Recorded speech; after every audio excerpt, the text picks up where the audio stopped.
అందరికీ మరోసారి వందనాలండి. యోబు గ్రంథం 17వ అధ్యాయం 9వ వచనాన్ని తిరిగి మరొకసారి చదువుకొని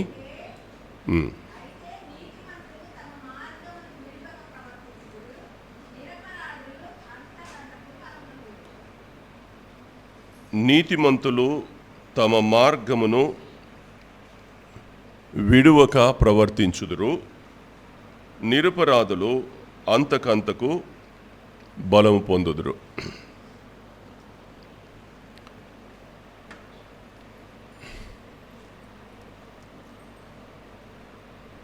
ఈ వచనంలో శ్రేష్టమైన జీవితాన్ని మీకు పరిచయం చేయాలని మీకు ఈ మాటలు జ్ఞాపకం చేస్తున్నా. వచ్చి కూర్చోవాలి.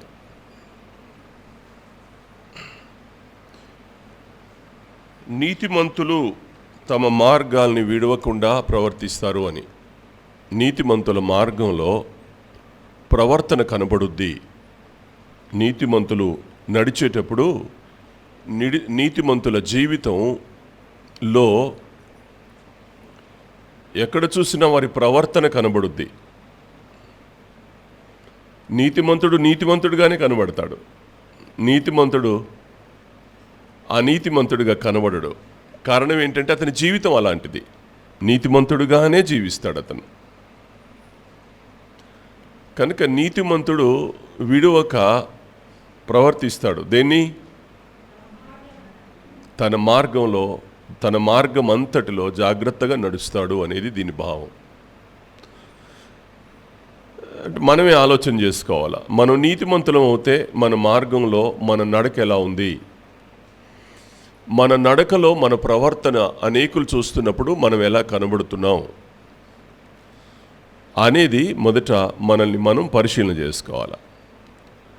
అందువల్ల ఏమవుతుందంటే కింద రాస్తాడు, నిరపరాధులు అంతకంతకు ప్రవర్తనలో వాళ్ళు ఎలా రుజువుపరుచుకుంటారంటే, వారి ప్రవర్తన, నీతిమంతుల ప్రవర్తనలో వాళ్ళు ఎలా రుజువుపరుచుకుంటారంటే, మేము నిరపరాధులం అని ప్రవర్తించుకుంటారు. వాళ్ళు రుజువు చేసుకుంటారు. ఎవరు మనల్ని నిందించడానికి అవకాశం ఇవ్వరు. ఎవరు ఇట్లా ఏలు పెట్టి చూపించడానికి ఒక అవకాశాన్ని వాళ్ళు ఇవ్వరు. కనుక వాళ్ళు నీతిమంతులు కనుక మార్గంలో ఖచ్చితమైన ప్రవర్తన ఉంటుంది వాళ్ళ జీవన యాత్రలో.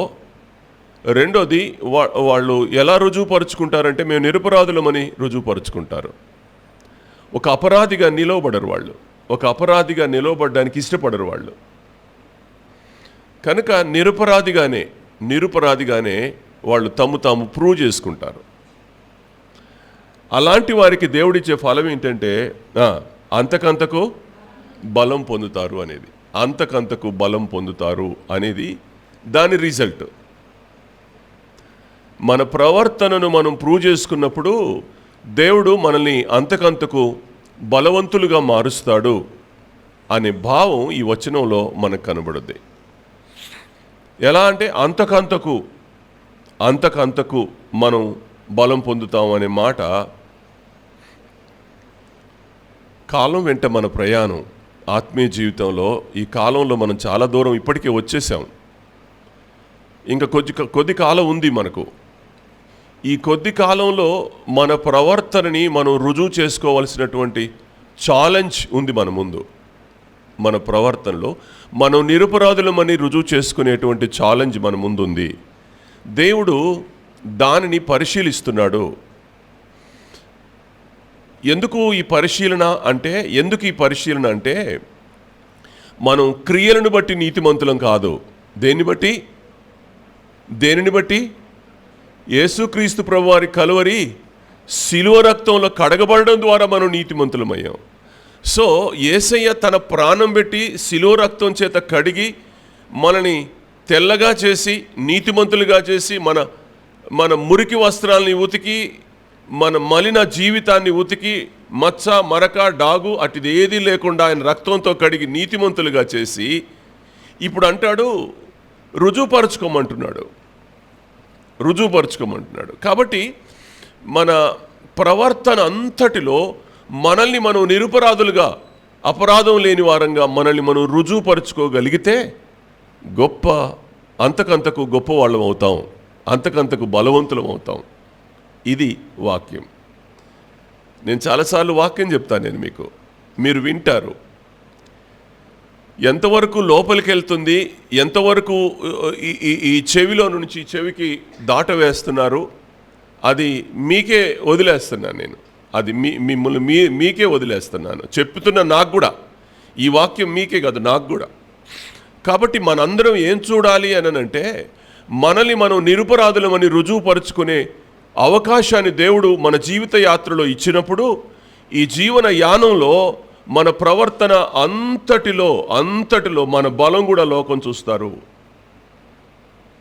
దేవుడు మన నిరపరాధత్వాన్ని చూస్తే లోకం మన బలాన్ని చూస్తుంది. మనం ఎంత బలవంతులమో లోకం చూస్తుంది. కనుక నీతిమంతుడైన ప్రతివానికి ఒక బాధ్యత ఉంది. నీతిమంతుడైన ప్రతివానికి ఒక బాధ్యత ఉంది. ఏం బాధ్యత అంటే, పరలోకానికి లెక్క చెప్పాలి. లోకంలో మనల్ని చూసేవారికి మనం ఆదర్శంగా ఉండాలి. మన బలాన్ని వాళ్ళు చూడాలి. అప్పుడు పరలోకం యావత్తు మనల్ని గూర్చి సంతోషిస్తుంది. పరలోకం సంతోషించని నీ నీతి, పరలోకం సంతోషించని నీ ప్రవర్తన, పరలోకం సంతోషించని నీ యాత్రా దినాలు, పరలోకం సంతోషించని ఏది కూడా నీకున్నా లేకపోయినా ఒకటే, వేస్ట్. సో దేవుడు నీకు ఏమిచ్చాడు? తన ప్రాణం పెట్టి ఇవన్నీ ఇచ్చాడు. తన ప్రాణాన్ని క్రయధనం చేసి ఇవన్నీ ఇస్తే దీన్ని మనం నిరుపయోగంగా పాడు చేసుకుంటే, దీన్ని మనం ఎందుకు కొరగానివిగా మనం చేసుకోవడం ద్వారా రేపు దేవుడు లెక్క అడిగే అవకాశం కూడా ఉంది. లెక్క కూడా అడుగుతాడు దేవుడు. కాబట్టి దీని విషయంలో మనం చాలా జాగ్రత్తగా ఉండాల్సినటువంటి అవసరం ఉంది. నీకు వయసు ఇచ్చాడు, జ్ఞానం ఇచ్చాడు, తెలివితేటలు ఇచ్చాడు, బుద్ధి ఇచ్చాడు, రక్షణ ఇచ్చాడు, పిల్లలు ఇచ్చాడు, కుటుంబం ఇచ్చాడు, ఆస్తిపాస్తులు ఇచ్చాడు, అంతస్తు ఏది కావాలంటే అది. అందరికీ అన్ని రకాలుగా, అందరికీ ఒకలాగా ఇవ్వకపోయినా రకరకాలు ఏదైనా దేవుడు మనల్ని తన చిత్తంలో, ఆయన సంకల్పంలో మనల్ని దాచుకుంటూ వస్తున్నాడు. దానికి రేపు లెక్క అప్పచెప్పాల్సినటువంటి అవసరం ఉంది. ఎలా అంటే, నిరపరాధులు మనం రుజువు చేసుకోగలిగితే లోకంలో అనేకులు మనలోని ఆత్మీయ బలాన్ని లోకం చూస్తుంది, పరలోకం మన నిరపరాధత్వాన్ని చూస్తుంది. ఈ రెండు గుర్తుపెట్టుకోండి. ఇలాంటి వ్యక్తుల్ని ఇద్దరిని చూపిస్తాను నేను బైబిల్లోంచి. ఇద్దరిని, అందులో ఒక వ్యక్తిని గురించి చెప్తాను. అందులో ఇద్దరిని చూపిస్తాను, ఒక వ్యక్తిని గురించి ఇవాళ ఓ 2-3 సంగతులు టైంని బట్టి మీకు చెప్పడానికి నేను ప్రయత్నం చేస్తాను. సమూయేలు 2వ గ్రంథం 3వ అధ్యాయం 1వ వచనం.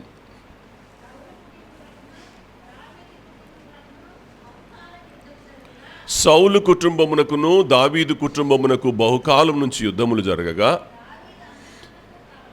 దావీదు అంతకంతకు ప్రబలెను, సౌలు అంతకంతకు నీరసిల్లెను. అంతకంతకు నీరసిల్లెను, అంతకంతకు ప్రబలెను.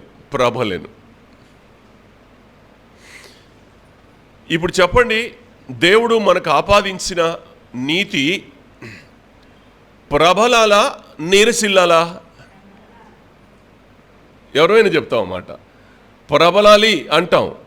కానీ క్వశ్చన్ మళ్ళీ మన ముందుకు వచ్చేసరికి ప్రబలుతున్నామా నీరసిస్తున్నామా అనేసరికి మళ్ళీ ఎవరో ఒక ఈట పెట్టి పొడిచినట్టుగా ఫీల్ అయిపోతాం. మనం గుండెల్లో ఎవరో గుచ్చినట్టుగా ఫీల్ అయిపోతాం.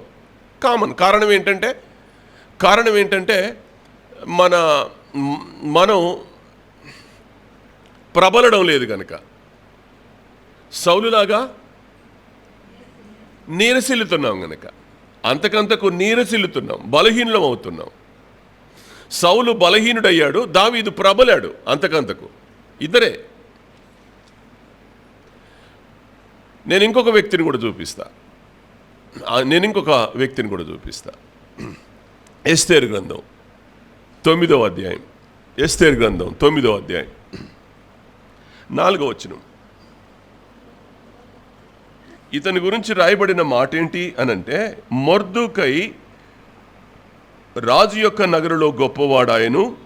ఈ మొర్దుకై అనువాడు అంతకంతకు గొప్పవాడగుట చేత అతని కీర్తి సంస్థానములన్నింటి యందు వ్యాపించెను. అతని కీర్తి సంస్థానములన్నింటి యందు వ్యాపించెను అనే మాట.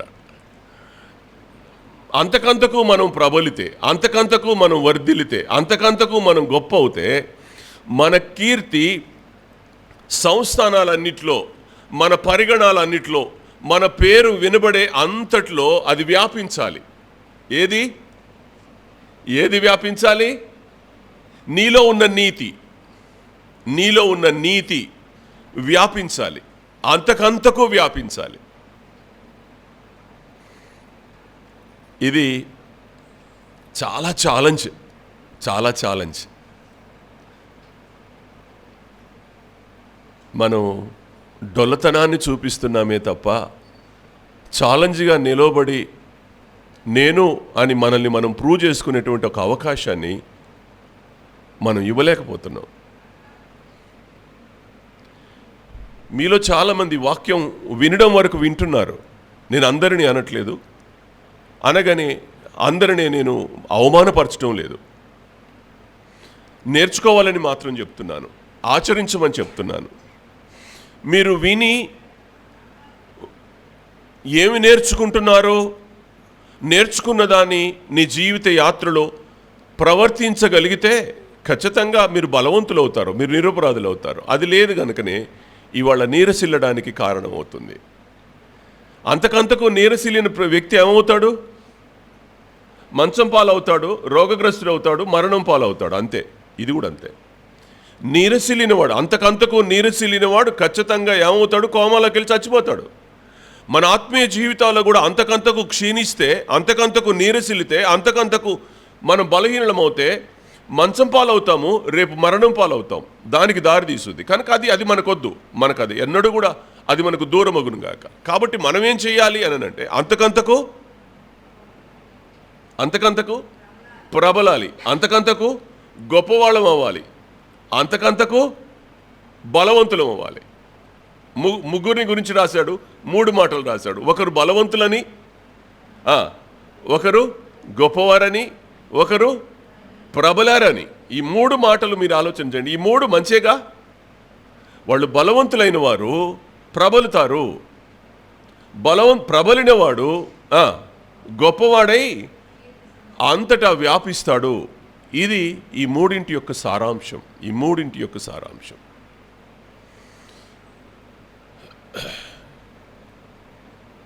నీకేం జ్ఞానం ఉంది? నీకెంత ఆస్తిపాస్తులున్నాయి? నువ్వు ఏంటి అనేది క్వశ్చన్ రాదు. నీ ఆస్తిపాస్తుల గురించి ఇక్కడ అడగట్లేదు. ఇక్కడ దేని గురించి అడుగుతున్నాడు? దేవుడు నీ కొరకు ఆపాదించిన నీతిని, ఆయన కలువరి ప్రేమలో ఆయన మరణం పాలై నీకు ఆపాదించిన ఆ నీతిని, ఆ దేవుడు నీకిచ్చినటువంటి ఆ నీతిని లెక్కడుగుతున్నాడు ఇవాళ. అది నువ్వు సరిగ్గా వినియోగించగలిగితే నీ జీవితంలో ఖచ్చితంగా లోకమందంతటా నువ్వు ప్రబలుతావు, నువ్వు గొప్పవాడు అవుతావు, నువ్వు బలవంతుడివై లోకంలో నువ్వు పొగడబడతావు మనుషుల ద్వారా. పరలోకం నిన్ను మెచ్చుకుంటుంది, మనుషులు నిన్ను మెచ్చుకుంటారు. అంతటి బలమైన కార్యాలు నీ జీవితంలో జరుగుతాయి. దీన్నెన్నడూ మరచిపోవద్దని మనం చేస్తూ ఉన్నాను.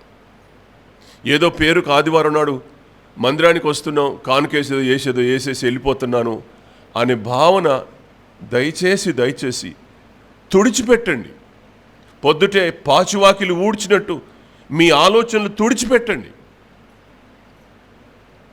ఇది మన ఆత్మీయ జీవితానికి మంచిది కాదు. దావీదు, మొర్దుకై ఇద్దరి జీవితాల్లో ఒకరాయన అంతకంతకు ప్రబలాడు, ఒక ఆయన అంతకంతకు గొప్పవాడాడు. వీళ్ళిద్దరి జీవితాలు చాలా సిమిలర్గా ఉన్నాయి. వారిద్దరి పోలికలు చాలా ఉన్నాయి. వాళ్ళిద్దరిలో చాలా దగ్గర పోలికలు ఉన్నాయి. ఆ పోలికలు ఎలా ఉన్నాయో చెప్తాను చూడండి.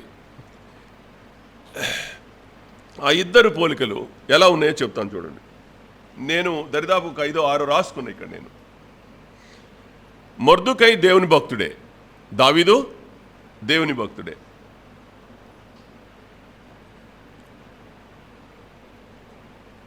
ఇద్దరు లోయర్ స్థానంలో నుంచి ఉన్నతంగా ఎదిగిన వారే. ఈయనేమో గేట్ కీపరు, ఆయనేమో గొర్రెల కీపరు. ఆయన గొర్రెల కాపరి, ఈయనేమో గేటు దగ్గర కాపరి. ఇద్దరు కాపరులే. ఓకే, మొర్దుకై ఏమో గేటు దగ్గర సిపాయి, దావీదేమో గొర్రెలకు కాపరి. ఇద్దరు చిన్నప్పటి నుంచి కష్టాలు పడ్డోళ్లే.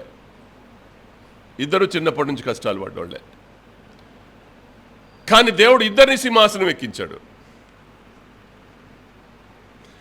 మొర్దుకై ప్రధానమంత్రి స్థానంలో సింహాసనం మీద కూర్చున్నాడు, దావీదైతే రాజసింహాసనం మీద కూర్చొని పాలన చేశాడు. ఇద్దరు సింహాసనాలు ఎక్కినలే. ఇద్దరికి కూడా ఆ సింహాసన అనుభవం ఇద్దరికీ ఉంది. అద్భుతమైనటువంటి అనుభవాలు ఇద్దరిలో. ఆ పోలికలు దగ్గర పోలికలు ఉన్నాయి. కాబట్టి ఇక్కడ దావీదు అనండి, మీరు మొర్దుకై అనండి, వీళ్ళిద్దరి జీవితాల్లో చాలా శ్రేష్టమైన అనుభవాలు ఉన్నాయి. వాళ్ళిద్దరూ ప్రజల చేత మెప్పు పొందిన వారే. ఇద్దరు. దావీదుకు 10,000 కొలదన్నారు ప్రజలు. మొర్దుకైని ప్రజలందరూ జయ కొట్టారు, దీవించారు. మొర్దుకైని కూడా అందరూ దీవించారు, అందరూ జయ కొట్టారు. మొర్దుకై లేకపోతే ఏమై ఉండేవారు. ఇద్దరు కూడా ఇశ్రాయేల్ ప్రజలు దావీదు లేకపోయి ఉంటే గొలియాతు అందరినీ చంపేవాడు, రాజ్యాన్ని ఆక్యుపై చేసుకునేవాడు. గొలియాతును చంపబట్టి దావీదుకి ఏమొచ్చింది? అలాగే చెరలో ఉన్నటువంటి యూదా జాతి అంతా అందరూ మరణిస్తుంటే మొర్దుకై నిలబడకపోయి ఉంటే, వాళ్ళ మరణాలని కాపాడకపోయి ఉంటే వాళ్ళు కూడా అందరూ చనిపోయి ఉండేవారు. జాతిని బ్రతికించుకున్నటువంటి యోధులు ఇద్దరు కూడా తమ జాతిని బ్రతికించుకున్న యోధులు. చాలా సిమిలారిటీస్ చూస్తున్నప్పుడు, ఆ ఇద్దరిలో ఉన్నటువంటి ఆ పోలికలు చూస్తున్నప్పుడు, నిజంగా అందుకనే దేవుడు వారిని గొప్పవారిని చేశాడు, దేవుడు వారిని ప్రబలిటేట్ చేశాడు. వాళ్ళ వ్యాప్తి, కీర్తి ప్రతిష్టలు మొత్తం కూడా వ్యాపించాయి అనిపిస్తుంది. వాస్తవం అది. మనం ఏమి చేయకుండా ఇంట్లోనే కూర్చొని, ఏమి కాలు బయట పెట్టకుండా, ఒక్క అడుగు కూడా బయట పెట్టకుండా, దేవుని కొరకు కానీ దేవుని సంఘం కొరకు కానీ ఏమీ చేయకుండా, నీ కాలు బయట పెట్టకుండా నువ్వు ఉంటే, నీ ఆత్మీయ జీవితంలో ప్రబలడం అనేది ఎక్కడుంది? నీ ఆత్మీయ జీవితంలో నువ్వు గొప్పవాడయ్యేది ఎక్కడా? నువ్వు నీతిమంతుడు అని రుజువుపరుచుకునేది ఎక్కడా? నీ ప్రవర్తనని లోకం చూసేటప్పుడు నువ్వు అడుగులో బయట పెట్టకుండా ఇంట్లోనే కూర్చుంటే అసలు నీ అడుగులు ఎవరు చూస్తారు? నీ ప్రవర్తన ఎవరు చూస్తారు? నువ్వు బయటకు వస్తేనే కదా. నువ్వు రోడ్డు మీద వెళ్తుంటేనే కదా నీ నడక కుంటిదా మంచిదా అని చూసేది. నీ కళ్ళు మంచివా లేకపోతే ఓరచూపులు చూస్తానే అని చూసేది లోకం. సో కాబట్టి ప్రవర్తన అనే దాని మీద చాలా ఆలోచనలు మనం చేయాలి. ఇవన్నీ విమర్శ కోసం చెప్పడంలా, మనల్ని మనం పరిశీలన చేసుకోవడానికి ఈ మాటలన్నీ నేను మీతో చెప్తా ఉన్నా. సో ప్రవర్తన అంతటిలో మనం ఏంటి అని మనల్ని మనం రుజువు చేసుకోవాల్సినటువంటి అవసరం, అక్కర ప్రతి విశ్వాసికి ఉంది. ఇది చాలా జాగ్రత్తగా మనం పరిశీలించాల్సినటువంటి అవసరం ఉంది. ఈ స్థాయికి రావాలంటే, అంతగా ప్రబలి, అంతగా గొప్పై, సంస్థానం అంతట్లో వాళ్ళ వ్యాప్తి, కీర్తి ప్రతిష్టలు వ్యాప్తి చెందాలనంటే ఎన్ని కష్టాలు పడాలి? అంత ఈజీయా? ఒక వ్యక్తి గొప్పవాడు అవ్వాలంటే, ఒక వ్యక్తి డబ్బు సంపాదించాలంటే, ఒక వ్యక్తి పేరు ప్రతిష్టలు సంపాదించుకోవాలంటే, ఒక వ్యక్తి ఒక స్థాయికి రావాలనంటే కూర్చుంటే ఎవరికి రావు. దాని వెనకాల ఎంత శ్రమ ఉంటుంది, దాని వెనకాల వాళ్ళు ఎంత ఎక్సర్సైజ్ చేయాలా, దాని వెనకాల నిద్రాహారాలు వాళ్ళు మానాలా, దాని వెనకాల ఎన్నెన్నో శ్రమలుంటాయి. అది లేకుండా వాళ్ళు గొప్పవాళ్ళు అవ్వడం అనేది జరగదు. మీరు చరిత్ర అంతటిలో మీరు తీసుకోండి, చరిత్ర మొత్తం హిస్టరీ మీరు తీసుకొచ్చండి. ఏ రాజునన్నా తీసుకోండి, ఏ బలవంతులన్నా తీసుకోండి, ఏ సేవకునన్నా తీసుకోండి, ఏ సంఘాన్నైనా తీసుకోండి, ఇట్లా ఎందరినైనా మీరు వారి చరిత్రలు మీరు చూడండి, వాళ్ళు కష్టపడకుండా పైకి వచ్చిన వాళ్ళు కాదు.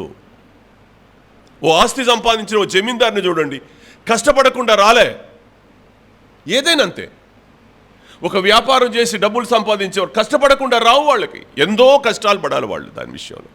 అట్లా ఏది చూసినా ఖచ్చితమైనటువంటి దేవుడు ఏం చూస్తాడంటే, యోబు గ్రంథంలో చెప్పినట్టు మన నీతిని, దేవుడు మనకు ఆపాదించిన నీతిని రుజువుపరుచుకోమని ఒక సవాలు మన ముందు విసిరినప్పుడు దాన్ని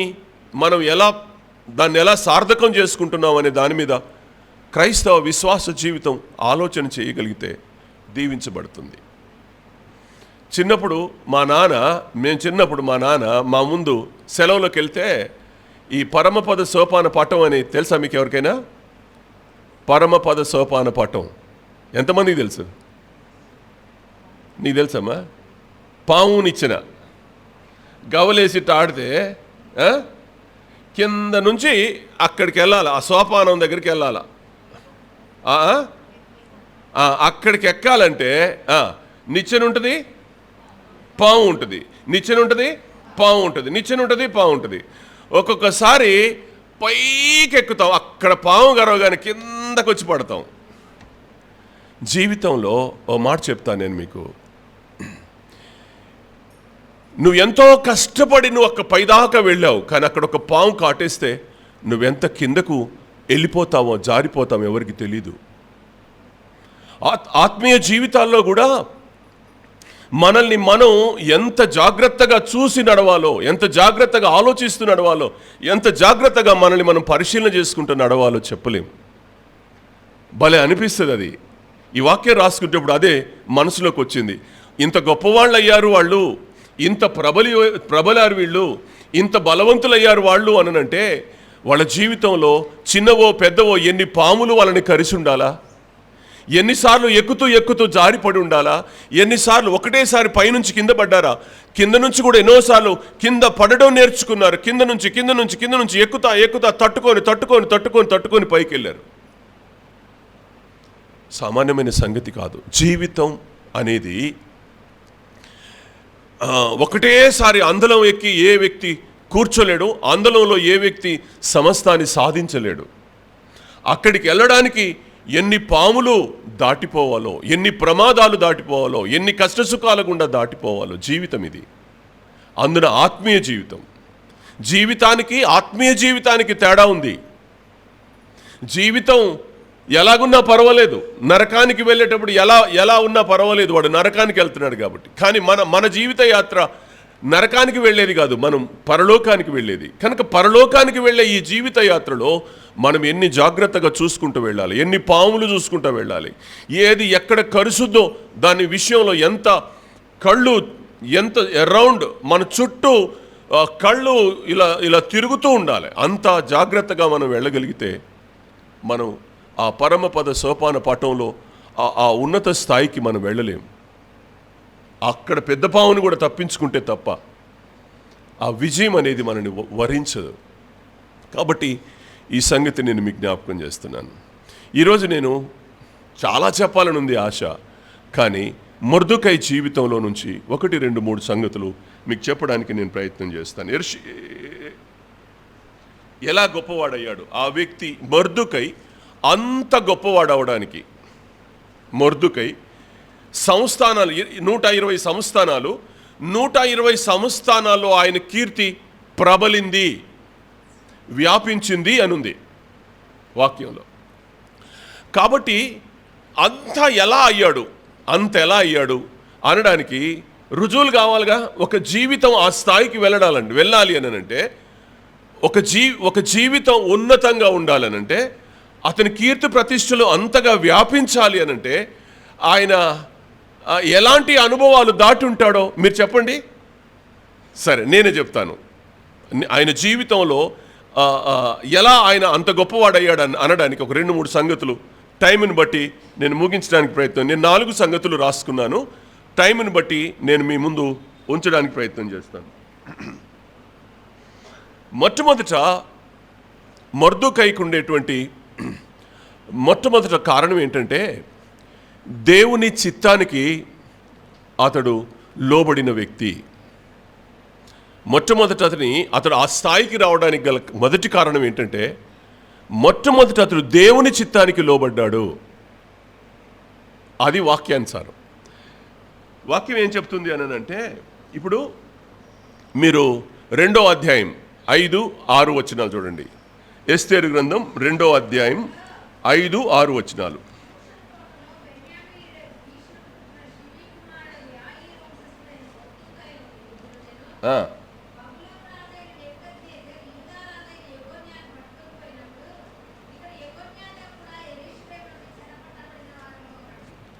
రైట్. నెబుకద్నెజరు వచ్చి యెరూషలేము మీద దండు వేసి యెరూషలేమును గెలిచి యెరూషలేములో ఉన్న యూదులందరినీ చెరపట్టుకొని పోయినప్పుడు ఆ చెరపట్టబడిన వారిలో ఈ మొర్దెకై ఒకడు. అప్పటికి ఇతడి వయసు 11 సంవత్సరాలు. Is a little boy. అప్పటికి ఈ అబ్బాయి వయసు 11 సంవత్సరాలు. ఇప్పుడు 11వ ఏటనే ఎక్కడికి వెళ్ళాడు? చెరలోకి వెళ్ళాడు. ఇప్పుడు చెప్పండి, ఆలోచన చేయండి. 11వ ఏట చెరలోకి వెళ్ళిన పిల్లవాడి జీవితం స్వేచ్ఛావాయువులు పీల్చుకొని ఉంటుందా? ఇంటి దగ్గర ఉన్నట్టు స్వేచ్ఛగా ఉండుంటాడా? 11 సంవత్సరాల ఆ పసి పిల్లవాడు చెరగొని పోయాడు. ఆ పారసీక దేశాన్ని నెబుకద్నెజరు తీసుకెళ్ళాడు. ఆ దేశంలో 11 ఏళ్ళప్పుడు అందులో ఉన్నాడు ఆయన.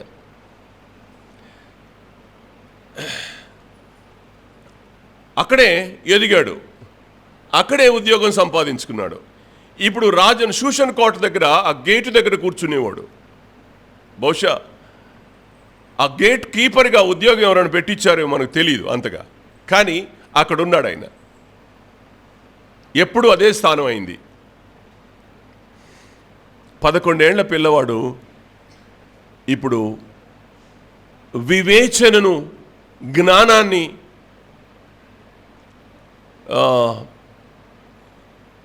తన జీవితం ద్వారా లోకానికి, నేడున్న క్రైస్తవ సంఘానికి చూపించేటువంటి ఒక స్థాయి అతనిలో కనబడుతుంది. ఎలాగో చెప్తాను, మీరు చూడండి.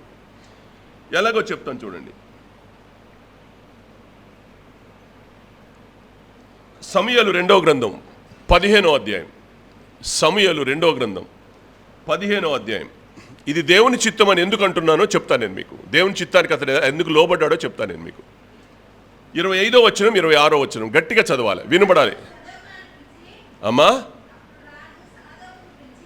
అప్పుడు రాజు సాదోకును పిలిచి దేవుని మందసాన్ని తిరిగి పట్టణంలో తీసుకుని వెళ్ళు. ఇక్కడ నుండి మీరు చూడాలి. యెహోవా దృష్టికి నేను అనుగ్రహము పొందిన ఎడల ఆయన నన్ను తిరిగి రప్పించి, ఇక్కడ ఈ మాట చూడండి, ఇక్కడ అండర్లైన్ చేసుకోండి. నీ యందు నాకు ఇష్టం లేదని దేవుడు సెలవిచ్చిన ఎడల ఆయన చిత్తం. ఈ మాట చూడండి. దేవుడు నా ఎడల ఇష్టం లేదని ఆయన చెబితే అది ఆయన చిత్తం, ఇంకా నేను అక్కడికి రాను. అక్కడ ఆ మాట మీరు మళ్ళీ చదవండి. రెండో భాగంలో మాట. దేవుడు ఒకవేళ ఇలా అన్నాడు, నీ యందు నాకు ఇష్టం లేదయ్యా దావీదు, ఇలా అన్నాడు అనుకోండి. దేవుడు వచ్చి నీ యందు నాకు ఇష్టం లేదబ్బాయి, సారీ, ఇంకా నువ్వు తిరిగి సింహాసనానికి రావు. ఈ పరిస్థితి ఎట్లా ఉంది అని అంటే, దావీదు పరిస్థితి ఎలా ఉందంటే, తన సొంత కుమారుడైన అబ్షాలోము సింహాసనం మీద కూర్చొని దావీదు కిరీటాన్ని తల మీద పెట్టుకొని సింహాసనాన్ని పాలిస్తూ రాజ్య అధికారం చెలాయించాలని తన కొడుకే తన మీద తిరుగుబాటు చేసినప్పుడు అతడు సింహాసనాన్ని, అంతఃపురాన్ని, యెరూషలేముని వదిలి పారిపోయిన సందర్భంలో చెప్పబడిన మాట ఇది. రాజుగా ఉండి పారిపోతున్నాడు ఒక కొడుకుకు భయపడి, కొడుకు కుట్రకు భయపడి, కొడుకు ఎక్కడ చంపేస్తాడో, తన వారందరినీ చంపేస్తాడని భయపడి ఆ అడవిలోకి పారిపోతా సాదోకు అనే ఓ దీర్ఘదర్శిని పిలిచి, అయ్యా ఒక్క మాట చెప్పున, మందసాన్ని మాత్రం అక్కడే ఉంచండి, జాగ్రత్త అన్నాడు. మందసం విషయంలో జాగ్రత్త తీసుకోండి, అది దేవుని సన్నిధి అన్నాడు. సాదోకుతో చెప్పాడు. చెప్తూ అన్న మాట ఏంటంటే, ఒకవేళ ఆయనకు నా ఎడల ఇష్టం లేదనుకోండి, అది ఆయన చిత్తం, నేను దానికి లోబడతా, నేను మళ్ళీ ఎన్నడూ సింహాసనం మీదకి రాను. ఒకవేళ దేవుని చిత్తమే ఆయన తీసుకుని వస్తే అది కూడా ఆయన చిత్తమే, అది ఆయన ఇష్టం. మళ్ళీ నేను తిరిగి ఆ మందసం పాదాల దగ్గరికి వచ్చి నేను సాగిలిపడి నాకు ఆరాధిస్తా అనే భావంతో చెప్పబడిన మాట. ఇప్పుడు మళ్ళీ చదవండి ఆ మాట. నీ యందు నాకు ఇష్టము లేదని ఆయన సెలవిచ్చిన ఎడల ఆయన చిత్తము, ఆయన సెలవిచ్చిన ఎడల ఆయన చిత్తము. దీని అర్థం ఏంటి? నిన్నెక్కడుంచాలో, నిన్నెక్కడ ఉంచకూడదో, నీకు సింహాసనం ఇవ్వాలో, నిన్ను పెంట మీద కూర్చోబెట్టాలో ఆయన చిత్తం, ఆయన చిత్తం. ఒకరిని ఆయన సింహాసనం మీద కూర్చుండబెట్టగలడు, ఒకరిని సింహాసనం మీద నుంచి పడద్రోయగలడు. ఆయన చిత్తం, అది ఆయన చిత్తం. కనుక దావీదు దేవుని చిత్తానికి లోబడినట్టు 11 సంవత్సరాల పిల్లవాడైన ఈ అబ్బాయి 11 సంవత్సరాల పిల్లవాడు దేవుని చిత్తానికి లోబడి ఆ శ్రమలను తిరస్కరించలేదు, ఆ శ్రమలన్నిటినీ అనుభవించడానికి ఇష్టపడ్డాడు. ఏ ఇయర్ నుంచి? 11 ఏళ్ల అబ్బాయి శత్రువులు శ్రమ పెడుతుండగా ఆ శ్రమను అనుభవించడానికి ఇష్టపడ్డాడు, కానీ తిరస్కరించలేదు. దీని అర్థం ఎంత లోతో మీరు ఆలోచన చేయండి. ఇవాళ మనం పెద్దోళ్ళం అయిపోయాము, మనకు పిల్లలు పుట్టారు, మన పిల్లలు కూడా పెద్దోళ్ళు అవుతున్నారు. దేవుడు అంతో ఇంతో తినగలిగినంత, అంతో ఇంతో కట్టుకోగలిగినంత, అంతో ఇంతో నీడ అనేది మన అందరికీ దేవుడు ఇచ్చాడు.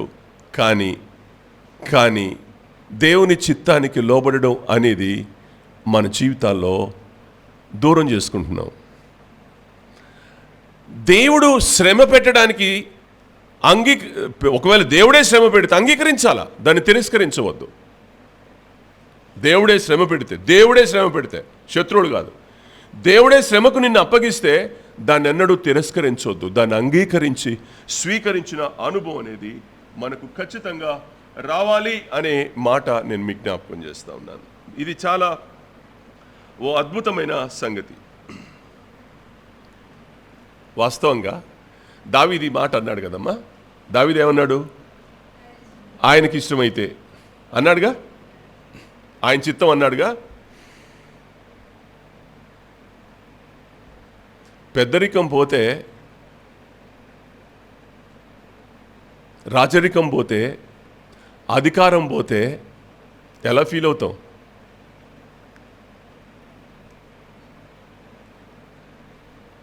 వెంకటరత్నం అన్నను, శేఖర్ అన్నను పెద్దోళ్ళు కదా మన సంఘంలో. వెంకటరత్నం అన్నను ఈ పూట నువ్వు పాడడానికి వీల్లేదని అన్నానే అనుకో, నేనే అన్నాను అనుకోండి, అన్న నువ్వు ఈరోజు పాడడానికి వీల్లేదు, సారీ, నువ్వు కూర్చో, మౌనంగా కూర్చో అన్నాను అనుకో. ఇప్పుడు అన్న రియాక్షన్ ఎలా ఉంటుందో జస్ట్ ఆలోచన చేయండి అంతే. అన్న మీరు ఈరోజు పాడొద్దు, ఈరోజు మీరు బల్ల విరవద్దు, మీరోజు మౌనంగా ఒక విశ్వాస ఎలా కూర్చుంటారో మీరు కూడా అలాగే కూర్చోండి, ఐఎమ్ సారీ అని నేను ఈ స్థానంలో, దేవుని సేవకుని స్థానంలో కూర్చొని నేను అన్నతో అన్నానే అనుకోండి, అన్న రియాక్షన్ ఎలా ఉంటుంది చెప్పగలరా? అన్న శేఖర్ అన్న దయచేసి మీరు బల్లలో చేయి వేయొద్దు, మీరు బల్ల విరవడానికి వీల్లేదన్నా, ప్లీజ్ మీరు కూర్చోండి అన్న, నేను తమ్ముడు సంసోన్తోనో లేకపోతే మత్తయ్య గారితోనో లేకపోతే ఆ తమ్ముడితోనో నేను చేయిస్తాను ఈ పని, మీరు కూర్చోండి అన్న అని అన్నాను అనుకో, అన్నేమనుకుంటారు?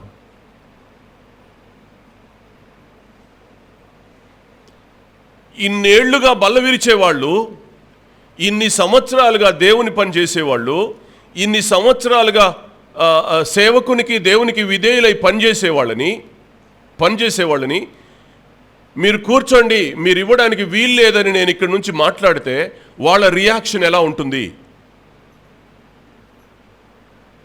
చెప్పనా? ఒక పెద్దరికం అనేది పోగొట్టుకున్న వాళ్ళకు తెలుసుది ఆ బాధ. ఒక మనిషి తనకున్న రాజరికాన్ని పోగొట్టుకుంటే పిచ్చి పుట్టుద్ది. దావీదుకి ఇప్పుడు పిచ్చి పుట్టాలి.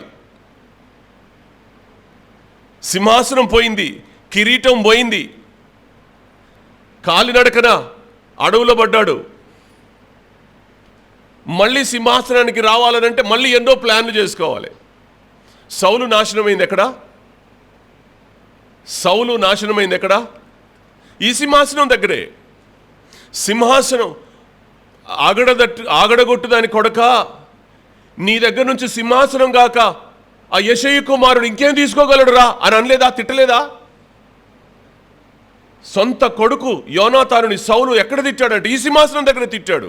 ఆగడగొట్టు దాని కొడక, నీ సింహాసనం తప్ప దావీదు ఇంకేం తీసుకెళ్తాడు, వాడిని చంపేయి అంటాడు. అంటే సింహాసనం పోతే, ఆ అధికారం పోతే, ఆ పెద్దరికం పోతే తట్టుకోలేరు, పిచ్చి పుట్టుద్ది. సౌలు అందుకని అంతకంతకు నీరసిల్లెను అనే మాట రాయబడింది సౌలుని గురించి. కానీ దావీదు దేవుని చిత్తానికి లోబడ్డాడు. శ్రమలైనా పర్వాలేదు, నాకేం కొత్త కాదు అడవులు తిరగడం, కాబట్టి నేను మళ్ళీ అడవిలోకి వెళ్ళిపోతాను.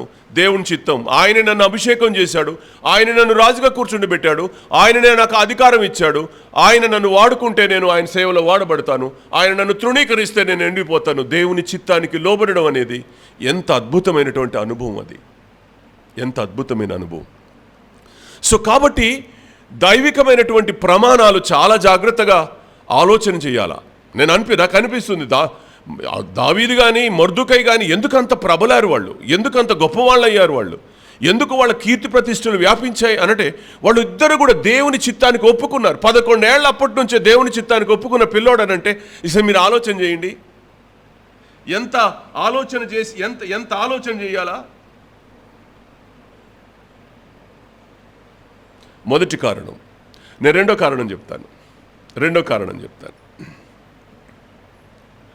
మొర్దుకై దేవుని ఆజ్ఞకు లోబడ్డాడు.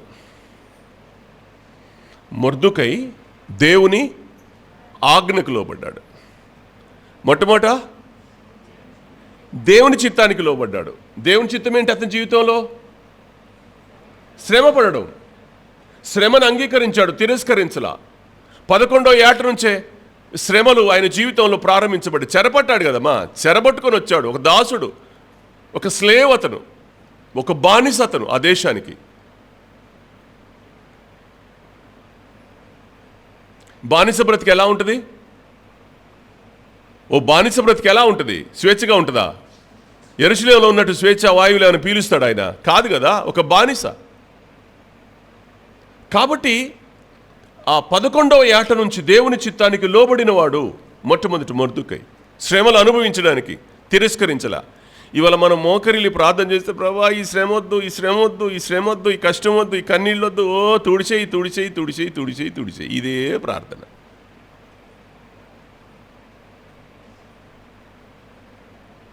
పక్కన ఒక కర్చీఫ్ అంతా దడవాల ప్రార్థన అయిపోయే లోపల, ఏడిసి ముక్కులు చీదుకుంటా. నిజమే, దేవుడు అనుమతించిన శ్రమకు ఎవరు తృణీకరించకుండా లోబడగలుగుతారో ఆ వ్యక్తులను దేవుడు గొప్ప చేస్తాడు, ఖచ్చితంగా గొప్ప చేస్తాడు. అప్పుడు నీకు అర్థం కాదు, తాత్కాలికమైన శ్రమల్లోనే నువ్వు ఉంటావు, కానీ దేవుడు గొప్ప చేసిన టైంకి కానీ నీకు అర్థం కాదు సంగతి. అప్పటిదాకా నీకు అర్థం కాదు. మొదటి కారణం. రెండవ కారణం ఏంటి అంటే దేవుని ఆజ్ఞకు మొర్దుకై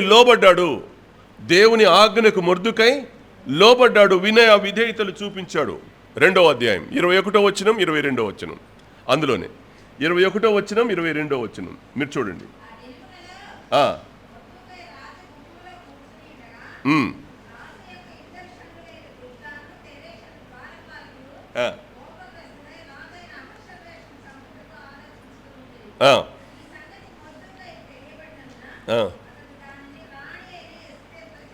రైట్.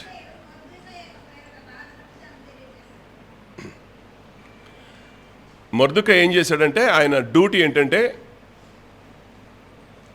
ఆ గేట్ దగ్గర ఉండాల. మొర్దుకై గేట్ దగ్గర ఉండాల. అక్కడున్న ఇద్దరు ద్వారపాలకులు రాజును చంపాలి అని ప్లాన్ చేసుకున్నారు. రాజును ఎలాగైనా చంపేయాలి అని ప్లాన్ చేసుకున్నారు. దీన్ని తాను కూడా అక్కడే ఉంటాడు కాబట్టి దీన్ని పసిగట్టాడు. పసిగట్టి రాణి అయిన ఎస్తేరుకు కబురు చేశాడు. అమ్మాయి, రాజును చంపడానికి పలానా ఇద్దరు ద్వారపాలకులు ప్లాన్ చేస్తూ ఉన్నారు అని కబురు చేసింది. అప్పుడు ఎస్తేరు ఏం చేసిందంటే రాజుగారికి చారేసింది. భార్య కదా, రాణిగారు కదా, ఆమె రాజుగారికి చెప్పింది. ఏమని అంటే, అయ్యా, గేటు ద్వారపాలకులు ఇద్దరు నిన్ను చంప చూస్తున్నారు. రాజుగారికి ఇక్కడికి ఎక్కింది. వెంటనే విచారణకు ఆజ్ఞాపించాడు. వాళ్ళిద్దరిని అరెస్ట్ చేశారు, తీసుకొచ్చారు, నేరం రుజువైంది, చంపేశారు. Very simple. 2 మాటలు చెప్తున్నాను నేను మీకు. ఆ మాట మొర్దుకై పేరిట గ్రంథంలో రాయబడింది. మొర్దుకై చేయబట్టే ఈరోజు రాజుగారు బ్రతికారు అని. మొర్దుకై సమాచారం రాణిగారికి ఇస్తే, రాణిగారు రాజుగారికి ఇస్తే, రాజుగారు ఈ దొంగల్ని పట్టుకొని, ఈ నరహంతకులను ప్లాన్ చేసిన ఈ నరహంతకుల్ని పట్టుకొని అరెస్ట్ చేసి నేరం రుజువైన తర్వాత వాళ్ళిద్దరిని చంపేశారు. ఈ ఇతివృత్తం అంతా కూడా ఆ గ్రంథంలో రాయబడింది, పుస్తకంలో రాశాడు. ఎవరి పేరు మీద? మొర్దుకై పేరు మీద. మొర్దుకై పేరు మీద. సో ఇప్పుడు మొర్దుకై సంతోషంగా ఉన్నాడా? వాస్తవంగా ఎవరు ఈ మొర్దుకై? ఎవరు? ఒక స్లేవ్, బానిస, యెరూషలేము నుంచి తెచ్చుకున్న బానిస. అతనికి ఏమన్నా ఆ దేశపు పౌరసత్వం ఉందా? ఆ సిటిజన్షిప్ ఉందా? ఆ దేశపు పౌరసత్వం గలవాడా? కాదు, బానిస. ఆ దేశపు పౌరసత్వం లేదు అతనికి, సంబంధమే లేదు. అయినా ఇప్పుడు రాజును కాపాడాలని ఎందుకు అనుకున్నాడు? వాస్తవంగా ఏముండాలి? ఒక స్లేవ్కి ఏముండాలా? ఓ బానిసకు, నన్ను చిన్నప్పుడే 11 ఏళ్ళుగా ఉన్నప్పుడే మా అమ్మ నుంచి మా నాన్న నుంచి నన్ను దూరం చేశాడు అనుకోవాలా? నా చిన్నతనంలోనే నా సొంత పరిశుద్ధ పట్టణానికి నన్ను దూరం చేశాడని కోపం రావాలా? నా ఇంట నేను ఉండకుండా నా ఆస్తిపాస్తులన్నీ కూలగొట్టాడని కోపం రావాలా? ఈర్ష్య రావాలా? పగ రావాలా? ద్వేషం పెంచుకోవాలా? అవునా కాదా? అవునా కాదా? ఓ, ఎవరు చెప్పట్లేదు ఇట్రా? నీకున్న అన్నిటిని దోచుకొని వచ్చాడు ఆయన. నీ వారందరిని చంపి వచ్చాడు ఆయన అక్కడికి. అతని మీద నీకెంత కోపం ఉండాలా? అతని మీద నీకెంత ద్వేషం ఉండాలా? అతని మీద నువ్వు ఎప్పుడు రివెంజ్ తీసుకోవాలనే ఆశ నీకు ఉండాలా? కానీ దేవుని ఆజ్ఞకు లోబడిన మొర్దుకై జీవితం మనకిక్కడ కనబడుద్ది. ఎంత మంచోడో! ఈ పరిస్థితుల్లో దేవుని ఆజ్ఞకు లోబడటం ఏంటి? గేటు దగ్గర ఉన్నవాడు, ద్వారపాలకుడై ఉన్నవాడు రాజును చంపదూస్తే రాజుగారికి కబురు చేయడం ఏంటి? చస్తే చచ్చాళ్లే, వాడు చచ్చిన తర్వాత మాకు విడుదల వస్తుంది, మళ్ళీ మా దేశానికి మేము పోతామనే ఏదో ఒక ఆలోచన ఉండాలి అతనికి. కానీ నమ్మకంగా తన జీవితంలో నమ్మకత్వాన్ని ప్రదర్శించాడు. ఆ నమ్మకత్వం అనేది తనకి ఎందుకు వచ్చింది అంటే దేవుని ఆజ్ఞని బట్టి వచ్చింది. ఇర్మియా గ్రంథం 29వ వచనం, 29వ అధ్యాయం 7వ వచనం, 29వ అధ్యాయం 7వ వచనం. ఇక్కడ మంచిగా చూడండి. 29వ అధ్యాయం 7వ వచనం. నేను మిమ్మును చెరగొనిపోయిన పట్టణం యొక్క క్షేమము కోరి దాని కొరకు యెహోవాకు ప్రార్థన చేయుడి. దాని క్షేమము మీ క్షేమమునకు కారణమగును అన్నాడు. అబ్బా, దేవుని ఆజ్ఞ. దేవుడు ఎంత మంచోడో మీరు చూడండి. ఇప్పుడు దేవుడు ఎంత మంచోడో చూడండి. దేవుడు అంటాడు, మీరు ఇర్మియాతో చెప్పాడు, ఇర్మియా వాళ్ళతో చెప్పు, ఏ దేశపు రాజు మిమ్మల్ని చెరగొని ఆ దేశానికి మిమ్మల్ని తీసుకుని వెళ్తున్నాడో ఆ దేశం యొక్క క్షేమం కొరకు మీరు ప్రార్థన చేయండి. ఆ పట్టణమో ఆ దేశమో క్షేమంగా ఉంటే ఆ దానికి ఉన్న క్షేమం మీరు క్షేమంగా ఉండడానికి కారణమవుద్ది అని దేవుడు ఆజ్ఞిచ్చాడు. దేవుడు ఒక సూచన ఇచ్చాడు. దేవుడు ఒక ఆలోచన చెప్పాడు. అబ్బా ఏమి ఆలోచన అండి దేవుంది. దేవుని ఆలోచన మన ఊహలకు అందదు, మన తలంపులకు అందదు, మన భావనలకు అందేది కాదు. ఎవరన్నా అంటారండి మన దేవుడు ఎంత మంచివాడండి. ఒకవేళ ఏ దేశమైనా మిమ్మల్ని చెరగొని అక్కడికి పోతే ఆ దేశం యొక్క క్షేమం కొరకు ప్రార్థన చేయండి. ఆ దేశం క్షేమంగా ఉంటే వాళ్ళు కూడా మిమ్మల్ని క్షేమంగా చూస్తారని చెప్తాడు ఆయన.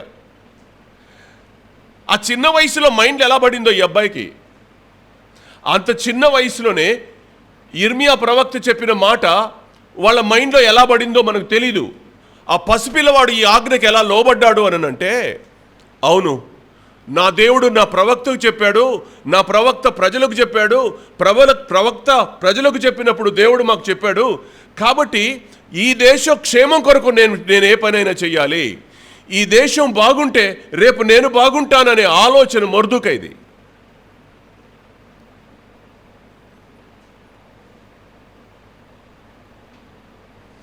అమ్మ సెల్ ఫోన్ కొనియకపోతే కొడుకు నాన్ననడిగిన ఒక సెల్ ఫోను ఒక మోటార్ బైక్ కొనియకపోతే ఇల్లు గుల్ల. ఆడు కోపదార అవుతే ఎదురుగా ఉన్న అదేంటి దాన్ని టీవీయా దాన్ని కూడా ఇట్టు తీసి ఇసిరి కొడతాడు అనమాట, పగలు కొట్టేస్తాడు. నువ్వు అడిగింది నీ తండ్రో నీ తల్లో నీకు ఇవ్వకపోతే నీకెంత కోపం వస్తుంది? చేతిలో ఏదుంటే అది విసిరేస్తావు, చేతిలో ఏదుంటే అది పగలగొట్టేస్తావు, చేతిలో ఏదుంటే దాన్ని నాశనం చేస్తావు. అది నీ ఇల్లైనా, అది నీ కుటుంబమైనా, అది నీ దేశమైనా, దాని క్షేమం కొరకు నువ్వు ఏ ఇంట్లో ఉన్నావో ఆ ఇంటి క్షేమం కొరకు నువ్వు ప్రార్థన చెయ్యి. నువ్వు ఏ కుటుంబంలో ఉన్నావో ఆ కుటుంబం కొరకు ప్రార్థన చెయ్యి. నువ్వు ఏ సంఘంలో ఉన్నావో ఆ సంఘ క్షేమం కొరకు ప్రార్థన చెయ్యి. నువ్వు ఏ దేశంలో ఉన్నావో ఆ దేశం కొరకు నువ్వు ప్రార్థన చెయ్యి. అది నిన్ను కష్టపెట్టినా, అది నిన్ను చెరగొనిపోయినా, అది నిన్ను ఇబ్బంది పెట్టినా దాని కొరకు ప్రార్థన చెయ్యి. దాని క్షేమం, నీ ప్రార్థన వల్ల దానికి క్షేమం కలుగుద్ది. ఆ క్షేమమే రేపు నీ క్షేమానికి కారణమవుద్దని నా దేవుడు ప్రవక్త ద్వారా చెప్తున్న మాట. పసి హృదయంలో, మొర్దెకై హృదయంలో నాటుకుపోయిన ఈ పదాలు, రాజుగారికి నేను మేలు చేయాలి. ఇప్పుడు ఎంత నమ్మకత్వం! దేవుని ఆజ్ఞ యొక్క దేవుని వాక్యానికి లోబడి నమ్మకత్వాన్ని ప్రదర్శించిన మొర్దెకై గొప్పవాడుగాక, ఆయన పేరు ప్రతిష్టలు విస్తరించక కూర్చుంటే వస్తాయి అవి. ఎంత అద్భుతమైనటువంటి సంగతిది! ఎంత చక్కగా ఆయన ఆ అనుభవాన్ని ఆయన తెచ్చుకున్నాడో చెప్పండి. మీరు ఆలోచన చేయండి.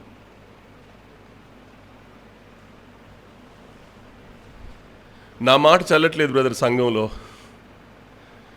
నేనేం చెప్పినా ఎవరు వినట్లేదండి. నా మాట చల్లనప్పుడు నేనెందుకు ఈ సంఘంలో, అనవసరం, వెళ్ళిపోతా. అంటే నీ మాట చెల్లుబడి అవుతే సంఘంలో ఉంటావు, నీ మాట చెల్లుబడి కాకపోతే సంఘాన్ని విడిచి వెళ్ళిపోతావు. ఇది కదా నేటి కాలపు క్రైస్తవ సంఘాల పరిణితి చెందిన అనుభవాలు. ఎంత దౌర్భాగ్యం అండి! ఎంత బలహీనమైన మనసు వాళ్ళది. అంటే నీ మాట చెల్లితే ఉంటావు, నీ మాట చెల్లకపోతే ఉండవా? అట్ట అనుకున్నాడా మొర్దెకై? అస్సలండి.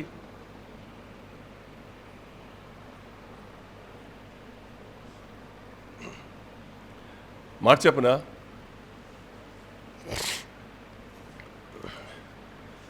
సంఘం మనకు మేలు చేస్తుందా, మనం సంఘానికి మేలు చేస్తున్నాం? ఒక మాట చెప్పండి నాకు. రెండే మాటలు. సంఘం మనకు మేలు చేసేదా, మనం సంఘానికి మేలు చేస్తామా? కదా మరి. మనకు మేలు చేసే సంఘానికి కీడు చేస్తే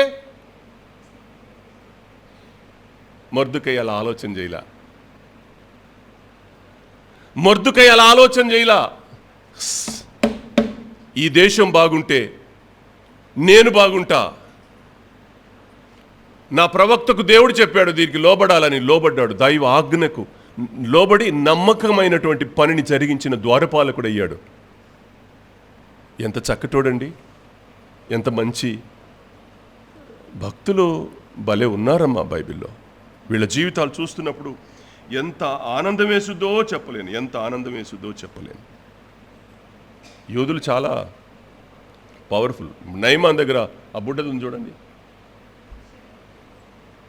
నయమాన్ ఇంట్లో ఆ చిన్నది ఉందిగా, ఎంత నమ్మకస్తురాలా మా ఇంట్లో. సస్తే సచ్చాడులే వాడు, రోగం తను అనుకుందా? పోతిఫర్ ఇంటికి వెళ్ళాడు యోసేపు, ఫరో ఇంటికి వెళ్ళాడు యోసేపు. దాని క్షేమం కొరకు ప్రార్థన చేసిన వ్యక్తి కదా, ఆ దేశం యొక్క మనుగడ కొరకు కష్టపడ్డ వ్యక్తి కదా. దానియేలు బబులోనికి వెళ్ళాడు,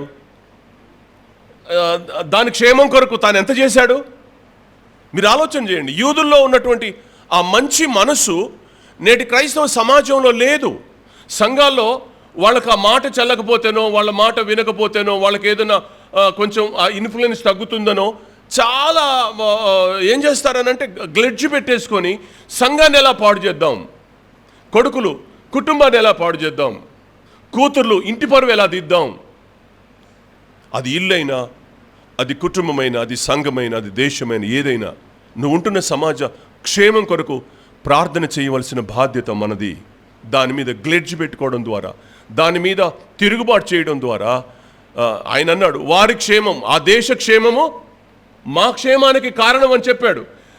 నీ సంఘం క్షేమంగా ఉంటే నీకు క్షేమం వస్తుంది. ఎందుకంటే నీ సంఘం నీ క్షేమాన్ని గురించి ఆలోచించి ప్రార్థన చేసేది సంఘం.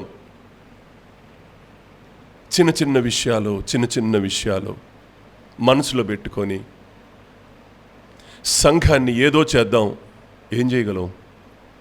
2000 సంవత్సరాల నుంచి ఈ సంఘాన్ని ఎవడు పాడు చేయలేకపోయాడు.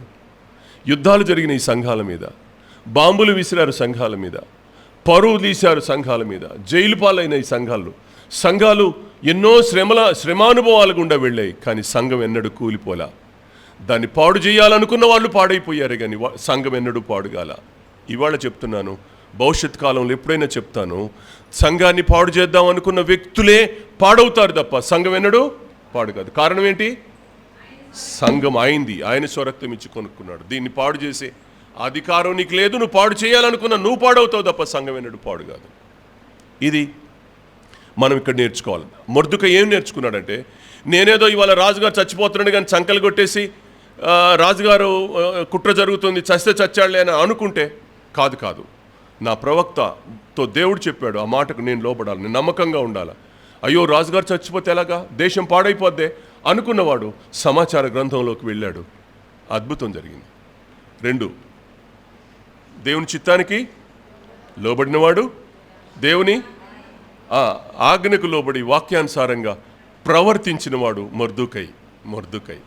మూడో విషయం కూడా జ్ఞాపకం చేస్తాను. చూడండి, పర్లేదా? టైం ఉందా?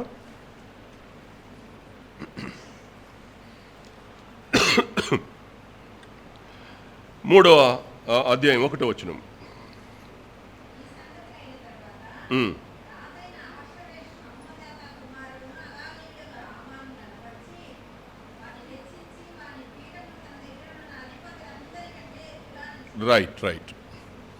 రైట్ అమ్మా, ఇక్కడ వినండి విషయం చెప్తున్నాను. మూడో విషయం ఏంటంటే,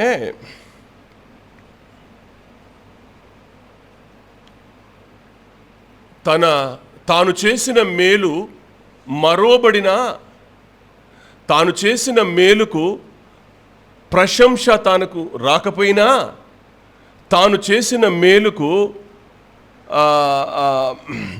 ఏ విధమైన బాధపడే తత్వంలో నుంచి బయటకు వచ్చి అసలు బాధే పడకుండా రోజు ఎలా ఉంటున్నాడో అలా ఉండగలిగినటువంటి వ్యక్తిత్వం గలవాడు ఎవరు? మొర్దుకై. వాస్తవంగా ఇప్పుడు హామాను సింహాసనం హెచ్చించబడింది. రాజుగారు బ్రతకడానికి కారణం ఎవరు? ఇప్పుడు మొర్దుకై. రాజుగారు బ్రతకడానికి కారకుడు మొర్దుకై అవుతే మొర్దుకై చేసిన మేలు మరవబడింది. ఎవరు ఆయన్ని గుర్తు చేసుకోవట్లా. కనీసం ఒక ప్రశంసా పత్రం కూడా ఇవ్వాల. బేష్, నన్ను బ్రతికించావు కాబట్టి ఇగో మెళ్ళ ఒక చేయలు నీకు ఇచ్చేస్తున్నా బాబు, జాగ్రత్త అని కూడా అనలా. అసలు రాజు దర్శనమే దొరకలేదు ఎవరికి? మొర్దుకైకి. కానీ గ్రంథంలో మొర్దుకై పేరిట రాజుగారు బ్రతికినట్టుగా రాయబడింది. ఎవరు ప్రశంసించలేదు, ఎవరు చిన్న అప్రిషియేషన్ కూడా లేదు. రాజుకు కానీ రాజ సంస్థానానికి కానీ మేలు చేసేవాడు, నిజంగా మేలు చేసేవాడు హిడెన్గా ఉంటాడు, అంటే రహస్యంగా ఉంటాడు. ఇతనిలో ఉన్నటువంటి గొప్పతనం ఏంటంటే అంత పెద్ద రాజుని బ్రతికించగలిగాడు కానీ ఎవరికి చెప్పకుండా రహస్యంగా అలా కూర్చుండిపోయాడు అంతే. నేను రాజుగారిని బ్రతికించాను. ఇంకోటి నా బోటోడైతే సంకలు కొట్టుకొని నేను ఏం చేశాను అనుకున్నావు, నేను అట్ట చేశాను ఇట్ట చేశాను, అసలు ఇలా రాజుగారు అలా బతికుండానికి కారణం నేనే. ఈ దేశం లేకపోతే వాడి పాలయ్యేది, వీడి పాలయ్యేది, అలా ఉండేది, ఇలా ఉండేది. ఓ గింతంత మేలు చేసి లోకమంతా చాటించుకుంటాం. ఇది మన స్వభావం. ఇంత మేలు చేసి ఇంత చెప్పుకునే తత్వం మంది. ఒక రాజ్యాన్ని, రాజు యొక్క ప్రాణాన్ని కాపాడినవాడు అతడు మరోబడ్డాడు, అతడు తిరస్కరించబడ్డాడు, అతడు ప్రశంస లేకపోయినా సరే ఆయన దాగి ఉన్నాడే తప్ప ముందుకు రాని మంచి మనస్సు, తత్వం కలిగిన వాడు మొర్దుకై. ఎందుకు దేవుడు హెచ్చించాడు? ఎవరు గుర్తించారు అతన్ని? నువ్వు మేలు చేసి మౌనంగా ఉండు, దేవుడు ఏ రోజో నిన్ను హెచ్చించే రోజు ఒకటి ఉంది. అది నీ కుటుంబానికైనా, అది నీ సమాజానికైనా, అది నీ సంఘానికైనా, నీ దేశానికైనా. నువ్వు ఏదైనా మేలు చెయ్యి, మర్చిపో. కానీ దేవుడు మరోడు. ఆ 2 చేపలు 5 రొట్టెలు 2 చేపలు ఇచ్చాడు బొడ్డోడు. దేవుడు మర్చిపోయాడా? జీవగ్రంథంలో రాసిపెట్లా? 2 కాసులు వేసిన విధవరాలు రాసిపెట్లా? నువ్వు ఏదైనా చెయ్యి, దేవుడు అన్నాడు మర్చిపోడు. మేలు చేసి మరోబడిన దాగి ఉన్నటువంటి మహా వ్యక్తిత్వం గలవాడు మొర్దుకై. వాస్తవానికి 2వ అధ్యాయం 21-22 వచనాలు చూడండి.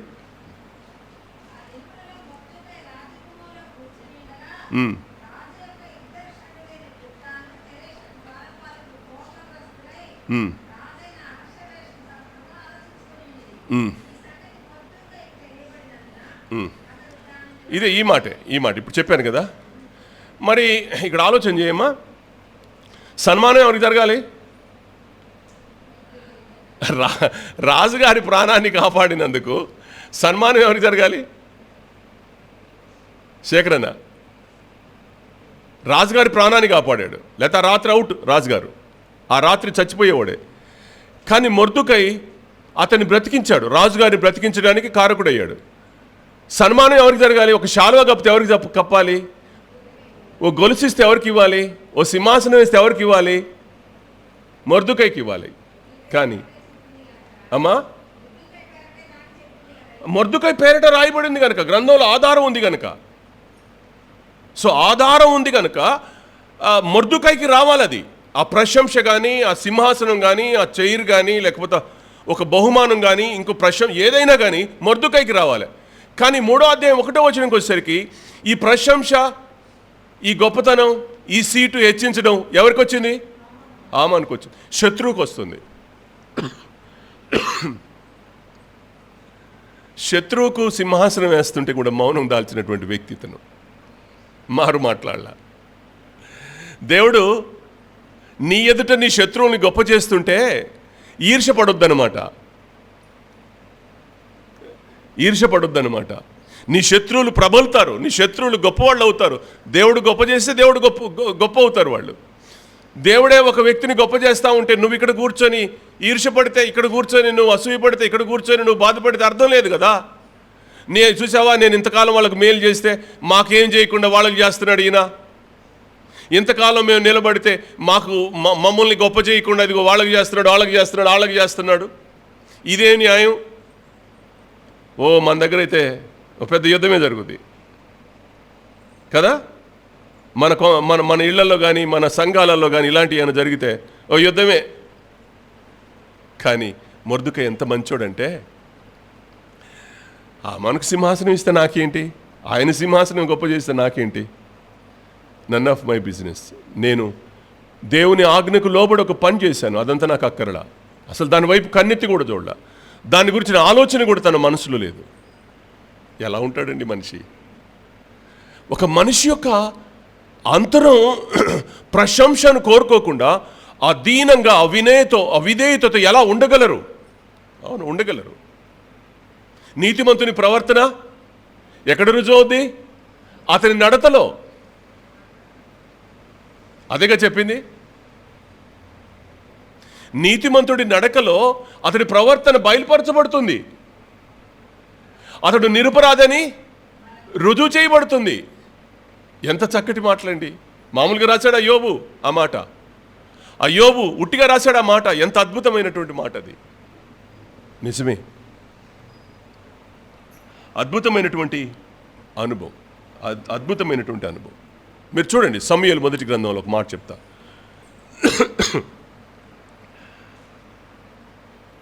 19వ అధ్యాయం 10వ వచనం.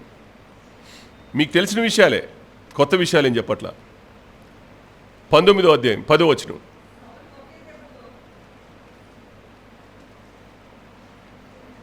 చదువునా? 19:10 మొదటి సమూయేలు గ్రంథం. నాకొక్క మాట వినబడలే బిడ్డ చెల్లి. సౌలు ఒకే దెబ్బతో దావీదును గోడకు కొట్టుదునన్న తాత్పర్యము కలిగి ఈట విసిరెను.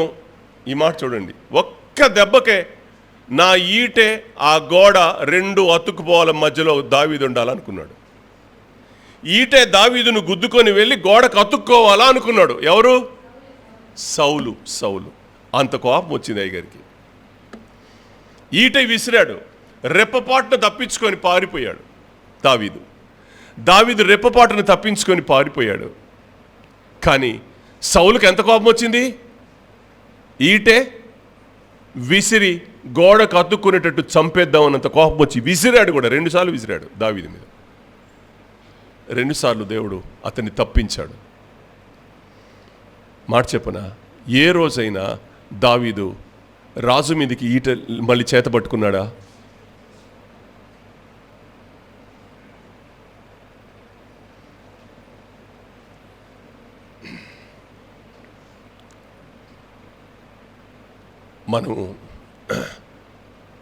మనకు హాని చేసిన వాళ్ళు ఉన్నారు, మనల్ని గాయం చేసిన వాళ్ళు ఉన్నారు, మనల్ని నష్టపెట్టే వాళ్ళు మనకున్నారు.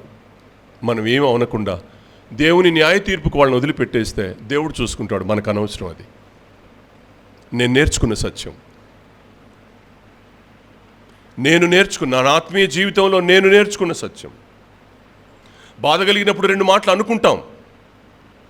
బాధ కలిగినప్పుడు అదంతా గుర్తొచ్చినప్పుడు మనుషులో గనక అనుకుంటాం. కానీ మళ్ళీ ఈట విసురుదాం, మళ్ళీ వాళ్ళకేదో నష్టం చేద్దాం, మళ్ళీ వాళ్ళని ఏదైనా చంపాలి అనేటువంటి మనసు దేవుని పిల్లలది కాదు. న్యాయంగా దేవుని తీర్పు తీర్చే దేవునికి వదిలిపెట్టేస్తే దేవుడు చూసుకుంటాడు. మన నన్ ఆఫ్ అవర్ బిజినెస్. మౌనంగా ఉండడమే నేర్చుకోవాలి. మొర్దుకై జీవితంలో ఎంత చక్కటి అనుభవం. ఒక మాట చెప్తా. ఒక కుండ ఉందనుకోండి, ఓ కుండ నిండా పాయసం పోసారనుకోండి, లేదా కుండలో అమృతమే పోసారు అనుకోండి. కుండలో అమృతం పోసావో, కుండలో పాయసం పోసావో. ఇప్పుడు కుండలో ఉన్నది ఎంతేంటి? ఏముంది? కుండ నిండా ఏముందిరా? పాయసమో అమృతమో ఉదాహరణకు. ఇప్పుడు దానికి చిల్లి పడింది అనుకోండి, ఇంత చిల్లి పడింది అనుకోండి, ఏంటి కారేది? లక్ష్మి, కుండలో అమృతం పోసామమ్మా, దానికి ఇప్పుడు చిల్లు పడింది, ఏం కారుద్ది?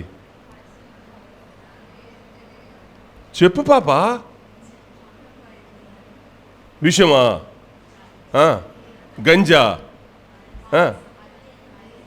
ఏది పోస్తే ఆ కుండ దేంతో నిండితే అది పగిలిపోయినా సరే వచ్చేదేంటి? అదే వస్తుంది. చిల్లుబడ్డ అదే గారుద్ది, పగిలిపోయిన అదే గారుద్ది. గుర్తుపెట్టుకోండి. నీ హృదయం దైవత్వంతో నిండితే, నీ మనసు దైవత్వంతో నిండితే, నీ బ్రతుకు దైవత్వంతో నిండితే, అది ఏమైనా అదే కారుద్ది, అదే చూపిస్తావు, దాన్నే ప్రదర్శిస్తావు. అంతే, ఇది రూలు. నీ లోపల ఒక స్వభావం ఉండి పైకి ఒకలాగా, ఇది వేషధారణ. ఒక కుండ నేర్పే సత్యమేంటి మనకి? కుండ నిండా ఏదుంటే అదే బయటకు వస్తుంది. నీలో ఏముంటే అదే బయటకు వస్తుంది. నీలో కక్ష ఉంటే కక్ష వస్తుంది, నీలో అసూయ ఉంటే అసూయ వస్తుంది, నీలో ద్వేషం ఉంటే ద్వేషం వస్తుంది, నీలో పగ ఉంటే పగ వస్తుంది, నీలో దైవత్వం ఉంటే దైవత్వం వస్తుంది. నువ్వు దేంతో నీ కుండను, నీ ఆత్మీయ కుండను నువ్వు దేంతో నింపుకుంటున్నావు అనేది ప్రాముఖ్యం. మొర్దుకై తన ఆత్మీయ కుండను దేవుని చిత్తంతో నింపుకున్నాడు, దేవుని ఆజ్ఞతో నింపుకున్నాడు, దేవునికి లోబడే మరుగ్గా ఉండేటువంటి తత్వంతో నింపుకున్నాడు, ఆ దైవత్వంతో నింపుకున్నాడు. అదే వస్తుంది ఇప్పుడు, అదే వస్తుంది. మీలో కూడా అదే రావాలా, నాలో కూడా అదే రావాలా. మనం దేంతో నింపుకుంటామో అదే బయటికి రావాలా. అది పగిలిపోద్దు, ఒక్కోసారి చిల్లిపడవచ్చు, ఒక్కోసారి పగిలిపోవచ్చు. నువ్వు పగిలిపోయే పరిస్థితి వచ్చినా అదే కారాలి తప్ప దాంట్లో నుంచి వేరొకటి రావడానికి వీల్లేదు. అప్పుడు అర్థం అవుద్ది అనమాట. నేను మొన్న పాయసం పోసాను కదా, ఇందులో నుంచి విషం వస్తుంది ఏంటి? అరే మొన్న దాన్ని అమృతంతో నింపాను కదా, దీంట్లో నుంచి ఏదో దుర్గంధం వస్తుంది ఏంటి? మరణపు వాసన వస్తుంది ఏంటి, జీవపు వాసన రాకుండా? కుండలో అమృతం ఉంటే జీవం ఉన్నట్టు, కుండలో ఇంకేదో ఉంటే మరణపు వాసన వస్తుంది, జీవం పోద్ది. బుక్కవాని తైలంలో సచ్చిన ఈగ ఒక్కటి చాలు అది కంపు కొట్టడానికి. సొలొమోను రాశాడు, బుక్కవాని తైలంలో ఒక చచ్చిన ఈగ చాలు అది కంపు కొట్టడానికి. నా దేవుడు ఇంత మంచి మంచి మాటలు లేఖనంలో రాయకపోతే మన జీవితాలు ఎలా ఉండేవో, ఎలాంటి అనుభవాలు మన జీవితంలో మనం ఉండేవాళ్ళమో చెప్పలేను. దాని దేవుడు ఎంత చక్కటి మంచి దేవుడు అండి. ఈ దేవుణ్ణి మనం ఎలా ఆరాధిద్దాం? మీరు ఆలోచించండి. ఇలా ఇంకా చెప్పుకుంటూ పోతే ఇంకా అనేకమైన 2-3 సంగతులు నేను చెప్పగలను. ఇంతటితో నేను ముగిస్తాను, సమయం అవుతుంది. దయచేసి మీరు ఆలోచించాలని నేను మీకు మనవి చేస్తూ ఉన్నాను.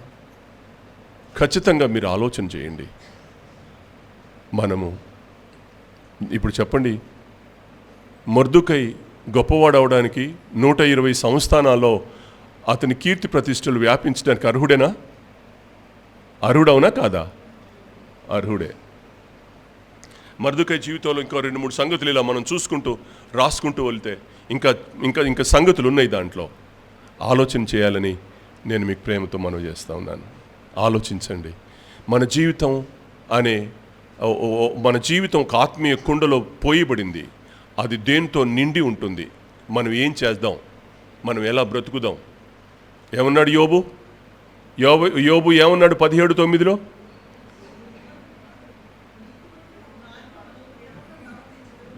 నీతిమంతుడు తమ మార్గంలో ఎలా ప్రవర్తిస్తాడంట? ఎలా అంట చెప్పాలి? విడవడు. తన ప్రవర్తన నీతిని విడవకుండా ప్రవర్తిస్తాడు అతను. ఇప్పుడు మొర్దుకైనా మాట అనొచ్చా? మొర్దుకైనా మాట అనొచ్చా? ఎంత బలవంతుడు! తన శత్రువును సింహాసనం మీద కూర్చుండబెడతా ఉంటే కించెత్తు దురాలోచన కూడా రాని వ్యక్తి ఎలా ప్రవర్తిస్తున్నాడు? మరుగ్గా ఉన్నాడు. మేలు చేసిన వాడు మరుగ్గా ఉన్నాడు. అంత ఎక్స్పోజ్ చేయాలనుకునే ఆలోచనలు మనవి. నేను ఇంత చేశాను అంత చేశాను చెప్పుకునే ఆలోచనలు మనవి. కానీ అంత చేసినా కూడా ఎవ్వరికి చెప్పకుండా మౌనంగా ఆ గేటు దగ్గర అలా కూర్చున్నాడు. మౌనంగా మూతికి ప్లాస్టర్ వేసుకొని కూర్చున్నాడు. ఎంత మంచోడండి. కొద్దిమంది జీవితాలు ఎంత శ్రేయస్కరంగా, ఎంత ఆశీర్వాదకరంగా ఉంటాయో అలా దేవుడు మన జీవితాలను మార్చి సహాయం చేయనుగాక. తలలు వంచండి. ప్రార్థన చేసుకుందాం.